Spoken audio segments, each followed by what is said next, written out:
Let's cross to the UK now and catch up with the editor of Spiked Online, Brendan O'Neill. Great to talk to you, Brendan, again. This must be a real time of crisis in the UK because not only are you battling this pandemic, but Boris Johnson, the Prime Minister, not only in hospital but in intensive care. Yeah, it's an extraordinary state of affairs. It really is uncharted territory for the UK, or for any country in modern times, in fact. We're going through this incredibly serious health crisis, and the man who's been leading us through it quite well, in my view, is now in intensive care, which presumably means he is quite ill. I think we'll find out more today, but the coronavirus cases that get moved to intensive care tend to be very serious ones.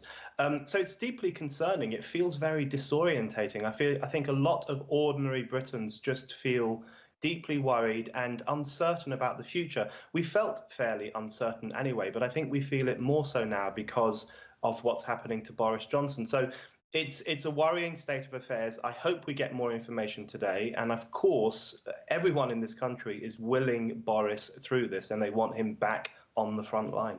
He's such an energetic and positive character, and that's part of, I suppose, his shtick in leading the nation through this pandemic. He's been talking about how grave the challenge is, but he's been positive about it. Now, of course, that I suppose amplifies the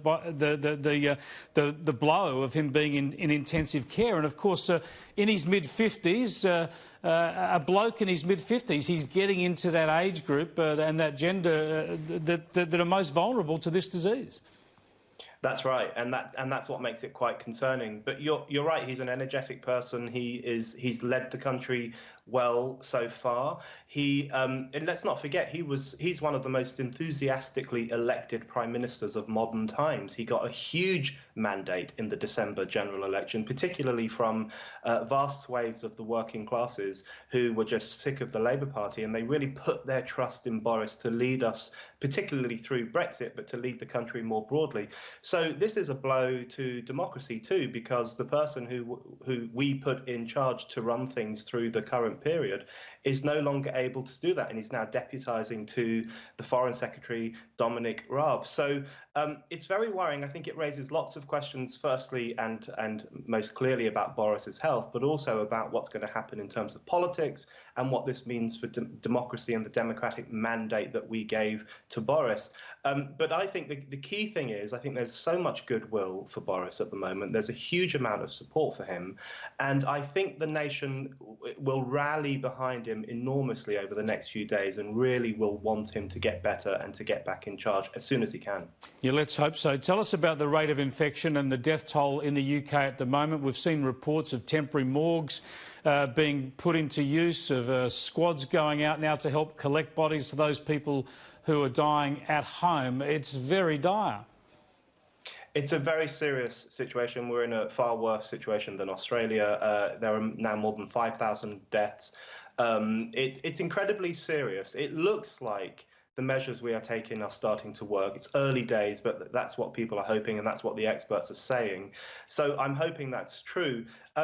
There are so many questions to consider at the moment. Firstly, there is the pressing health crisis of coronavirus, which we are all tackling in our own way. There's also the issue of the lockdown and how much longer the lockdown can go on, because there are now numerous expert voices, including expert voices who advise the government, who are saying, listen, this lockdown can't go on for much longer because it is also impacting on people's health. It is also impacting on their health via the loss of jobs, forcing people to stay indoors for long periods of time.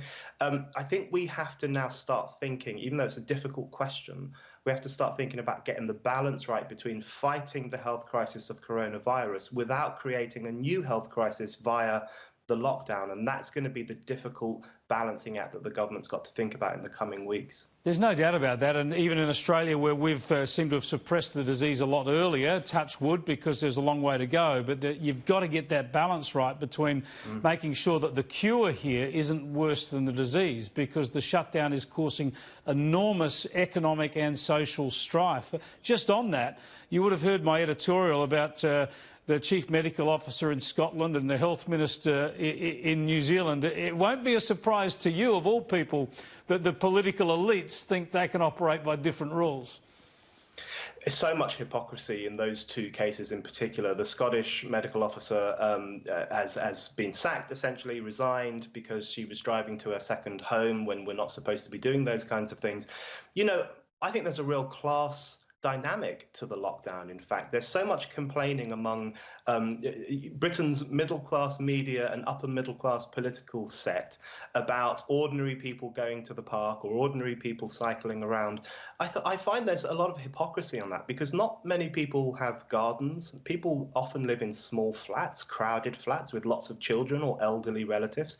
I think it's right that people are allowed to go out once a day for their exercise. I think any clampdown on the rule of going out once a day for exercise would be terrible. It would mean that people were cooped up for long periods of time, and that would be very unhealthy. The way I see it is that if you are enjoying the lockdown, then you probably are quite a privileged person. You probably live in a big house with a nice garden and you can work from home and you're very well connected.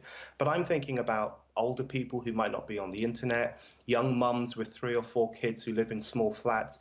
We do have to think about the impact that the lockdown is having on those sections of society. So as much as we can, we should allow these people to go out once a day. And we should call out the hypocrisy of medical officers and politicians who seem to think that the lockdown rules don't apply to them at all. Brendan, thanks for talking to us. Stay well yourself, and here's hoping for a quick recovery from Boris. Thanks, Chris.